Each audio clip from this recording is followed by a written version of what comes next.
आप सभी का माई वे ऑनलाइन क्लासेस में स्वागत है। संसदीय शासन व्यवस्था में प्रधानमंत्री का पद सर्वाधिक महत्वपूर्ण होता है। इस एजुकेशनल वीडियो क्लास में हम आपको प्रधानमंत्री से संबंधित विभिन्न संवैधानिक पहलुओं, प्रतियोगी परीक्षाओं में पूछे जाने वाले अनेक प्रश्नों तथा प्रधानमंत्री के कार्य एवं अधिकार के बारे में विस्तार से चर्चा करेंगे। प्रधानमंत्री, प्राइम मिनिस्टर, इस क्लास में हम सभी समझेंगे कि भारतीय शासन पद्धति में प्रधानमंत्री का क्या स्थान है, प्रधानमंत्री से संबंधित संवैधानिक प्रावधान क्या है, प्रधानमंत्री की नियुक्ति कैसे होती है, पुनर्निर्वाचन हो सकता है या नहीं हो सकता है, ऐसे प्रश्न वनडे एग्जाम में पूछे जाते हैं। प्रधानमंत्री के पद के लिए योग्यता क्या होनी चाहिए, आयु क्या होनी चाहिए, शपथ कौन दिलवाता है, कार्यकाल कितना है, पदमुक्त कैसे होती है, इस प्रकार के प्रश्नों को हम यहाँ देखेंगे। और सबसे अंत में प्रधानमंत्री किस प्रकार से फंक्शन करता है, उसके कार्य क्या हैं, उसके पावर्स क्या हैं, अधिकार क्या हैं, इन पर बात करेंगे। जैसे आप जानते हैं कि दो प्रकार की शासन पद्धति होती है। एक होती है संसदीय शासन पद्धति, जिसमें मंत्रिमंडल होता है, मंत्रिपरिषद होता है और उसका नेतृत्व प्रधानमंत्री करता है। और दूसरा होता है अध्यक्षीय शासन पद्धति, इसको राष्ट्रपति शासन पद्धति भी हम कहते हैं। भारत में संसदीय शासन व्यवस्था की स्थापना हुई है। संसदीय शासन व्यवस्था में जो कार्यपालिका है, भारतीय संदर्भ में इसका प्रधान राष्ट्रपति को माना गया है संवैधानिक दृष्टि से, लेकिन वास्तव में कार्यपालिका का जो प्रधान राष्ट्रपति है, ये नाम मात्र का है। वास्तविक जो प्रधान है वो प्राइम मिनिस्टर होता है। तो इसलिए संसदीय शासन व्यवस्था में प्रधानमंत्री का पद बहुत ही महत्वपूर्ण हो जाता है। ये कहा गया है हमारे संविधान में, संवैधानिक प्रावधान के संदर्भ में अगर हम इसको समझें कि राष्ट्रपति की सहायता के लिए अनुच्छेद 74 में ये कहा गया है कि एक मंत्रिपरिषद होगी।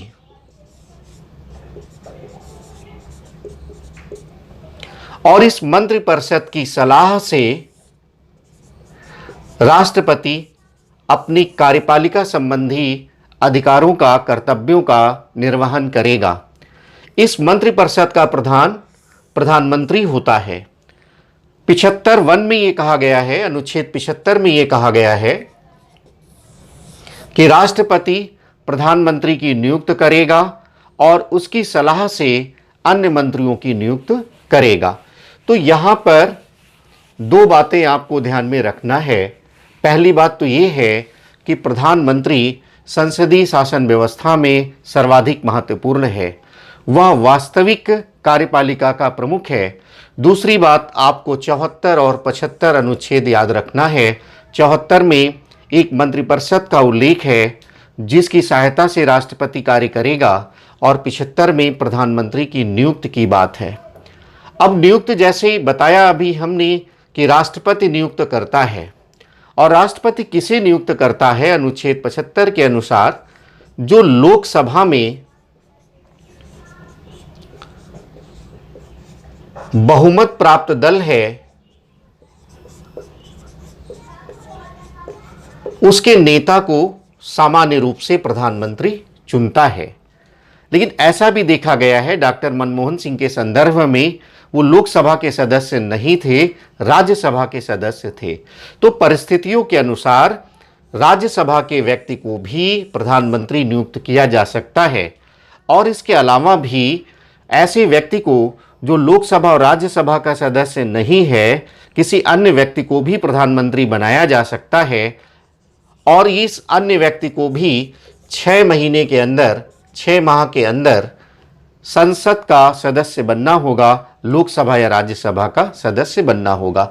तो ये नियुक्त के संदर्भ में बात हुई। इसके बाद पूछा जाता है कितनी बार कोई व्यक्ति प्रधानमंत्री बन सकता है, उसके पुनर्निर्वाचन से संबंधित बात। तो हमारे संविधान में ऐसी कोई बात नहीं है कि कोई भी व्यक्ति कितनी बार प्रधानमंत्री बन सकता है या नहीं बन सकता है। पुनर्निर्वाचन के संदर्भ में वह अनेक बार, जितनी बार उसके दल को लोकसभा में बहुमत प्राप्त होता है, दल का नेता होता है, उसे राष्ट्रपति प्रधानमंत्री बना सकता है, तो कई बार भी प्रधानमंत्री बन सकता है। जहां तक योग्यता और आयु का प्रश्न है, पूछा जाता है कि योग्यता के संदर्भ में प्रश्न आते हैं, तो जैसे कहा गया है कि लोकसभा में बहुमत प्राप्त दल का नेता होना चाहिए, तो प्रधानमंत्री को लोकसभा के सदस्य बनने की जो योग्यता है वही प्रधानमंत्री के पद की योग्यता है। लेकिन जैसे अभी हमने पहले उल्लेख किया, यदि वह राज्यसभा का सदस्य है तो राज्यसभा के सदस्य की योग्यता रखता हो। तो यहां पर जैसे क्वेश्चन हो वैसे आप उसको अपना टिक करेंगे। आयु का जहां तक प्रश्न है, तो प्रधानमंत्री के पद के लिए आयु का उल्लेख सीधे सीधे नहीं है। जब वह लोकसभा का सदस्य बनने की योग्यता रखता है और लोकसभा का सदस्य 25 वर्ष की उम्र में, उसकी योग्यता के संदर्भ में उल्लेख है कि वह कम से कम 25 वर्ष का होना चाहिए, और राज्यसभा का यदि वह सदस्य है तो उसे 30 वर्ष का होना चाहिए।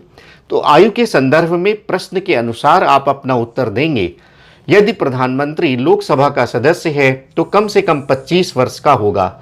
अपर लिमिट का कोई उल्लेख नहीं है, कितनी भी उम्र में कोई व्यक्ति प्रधानमंत्री बन सकता है। यदि वो राज्यसभा का सदस्य है तो उसकी उम्र 30 वर्ष होगी। अगला जो प्रश्न आता है कि शपथ के बारे में, तो प्रधानमंत्री को शपथ कौन दिलवाता है? इसका उत्तर होगा राष्ट्रपति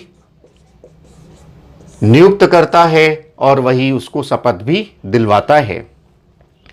कार्यकाल की जहां तक बात है, टर्म क्या है, तो लोकसभा में बहुमत प्राप्त दल के नेता को प्रधानमंत्री चुना जाता है और सामान्य रूप से जो सरकार बनती है वो 5 वर्ष उसका कार्यकाल होता है।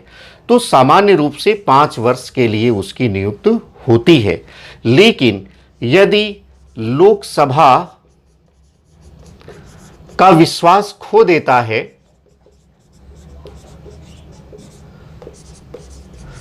तो पूरे सरकार को, मंत्रिपरिषद को त्यागपत्र देना होता है। तो आप ये कह सकते हैं कि प्रधानमंत्री का जो कार्यकाल है वो 5 वर्ष तक है और इसके लिए आवश्यक है कि उसे लोकसभा का विश्वास प्राप्त हो। यदि लोकसभा का विश्वास प्राप्त नहीं है तो उसे त्यागपत्र देना होगा, यानी उसका कार्यकाल लोकसभा के विश्वास पर आधारित होता है। पद मुक्ति, यदि वह लोकसभा का विश्वास खो देता है तो पद मुक्त हो जाता है, उसे त्यागपत्र देना होता है। आगे बहुत ही इंपॉर्टेंट है, प्राइम मिनिस्टर के फंक्शंस क्या हैं, उनके पावर्स क्या हैं। तो फंक्शंस और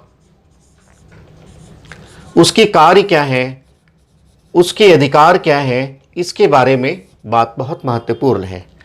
पहली बात तो ये है कि प्रधानमंत्री की नियुक्ति राष्ट्रपति करता है और प्रधानमंत्री की सलाह से वह अन्य मंत्रियों की नियुक्ति करता है। तो यानी आप ये कह सकते हैं प्रधानमंत्री का जो कार्य है वो मंत्रिपरिषद का निर्माण करना है। वो अपने दल के सदस्य से या दल के बाहर के सदस्य से, लोकसभा का सदस्य, राज्यसभा का सदस्य, किसी भी व्यक्ति को मंत्री चुन सकता है। अगर वो सदन का सदस्य नहीं है तो 6 माह के भीतर वह व्यक्ति सदन का सदस्य होना चाहिए। तो वह मंत्रिपरिषद का निर्माण करता है।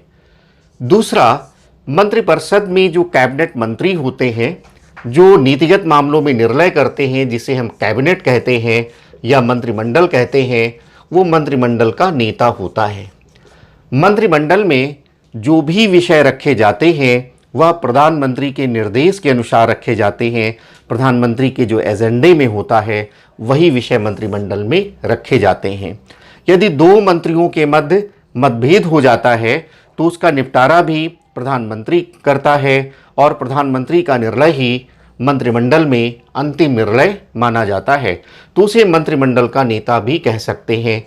तीसरा, जो भी मंत्री होते हैं, प्रधानमंत्री का एक बहुत प्रमुख कार्य ये है कि वह विभागों का वितरण करता है।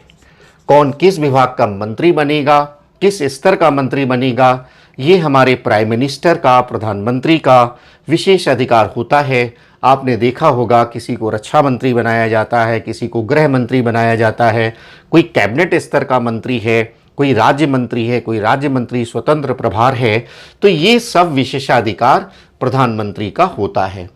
इसके अलावा वह संसद का नेता होता है। लोकसभा में बहुमत प्राप्त दल के नेता को सामान्य रूप से प्रधानमंत्री बनाया जाता है। यदि वो राज्यसभा का है तो राज्यसभा का नेता होगा। तो संसद का नेता का अर्थ ये है कि वो लोकसभा का नेता होता, अपने दल का नेता होता है और संसद में जो कार्यवाही का संचालन है, जो विधायी कार्य हैं, विधेयक बनाए जाते हैं, बजट लाया जाता है, वह प्रधानमंत्री के निर्देश के अनुसार ही लाया जाता है। लोकसभा की कार्यवाही में, सदन की कार्यवाही में वह लोकसभा अध्यक्ष की मदद भी करता है नेता होने के कारण। इसके अलावा आप ये कह सकते हैं कि प्रधानमंत्री मंत्रिमंडल एवं राष्ट्रपति के बीच की कड़ी होता है। ये बहुत ही इंपॉर्टेंट है और इस प्रकार की व्यवस्था के संदर्भ में आप अनुच्छेद 78 देख सकते हैं।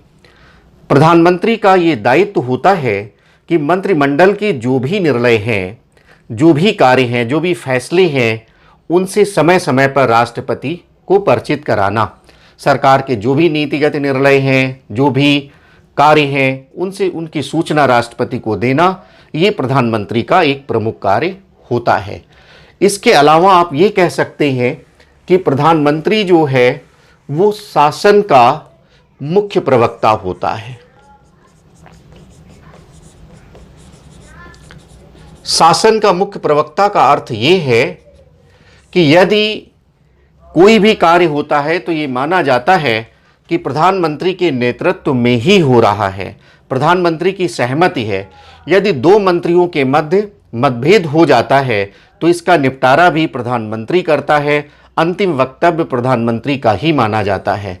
शासन का मुख्य प्रवक्ता का यह भी अर्थ है कि जब भी देश में कोई संकट आता है, कोई समस्या आती है, तो प्रधानमंत्री का कार्य होता है कि वह उसके संदर्भ में नीतियां बनाएं।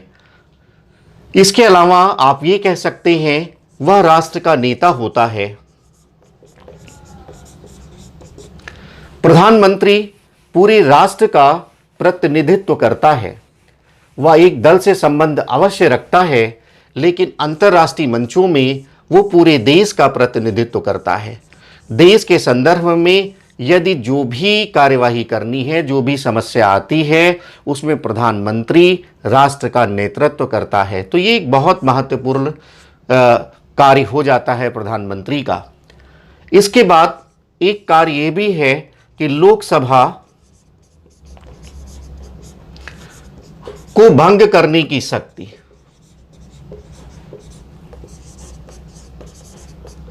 और इस संदर्भ में आप अनुच्छेद 85 देख सकते हैं।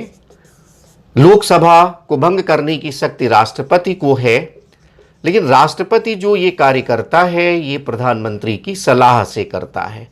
तो वास्तव में राष्ट्रपति की इस शक्ति का प्रयोग प्रधानमंत्री करता है। प्रधानमंत्री जब लोकसभा को भंग करने की सहमति दे देता, अनुशंसा कर देता है, तो राष्ट्रपति भंग कर देता है। लेकिन यहाँ पर एक राष्ट्रपति की विवेक के अनुसार शक्ति में आपने अध्ययन किया होगा कि यदि राष्ट्रपति को ऐसा महसूस होता है कि प्रधानमंत्री लोकसभा का विश्वास खो चुका है और लोकसभा के विघटन की अनुशंसा कर रहा है, तो राष्ट्रपति उसको नहीं भी मान सकता है। तो यहाँ ये बात भी ध्यान में रखने की है। तो इस प्रकार आपने देखा कि संसदीय शासन व्यवस्था में जो प्रधानमंत्री का पद है वो बहुत ही महत्वपूर्ण है।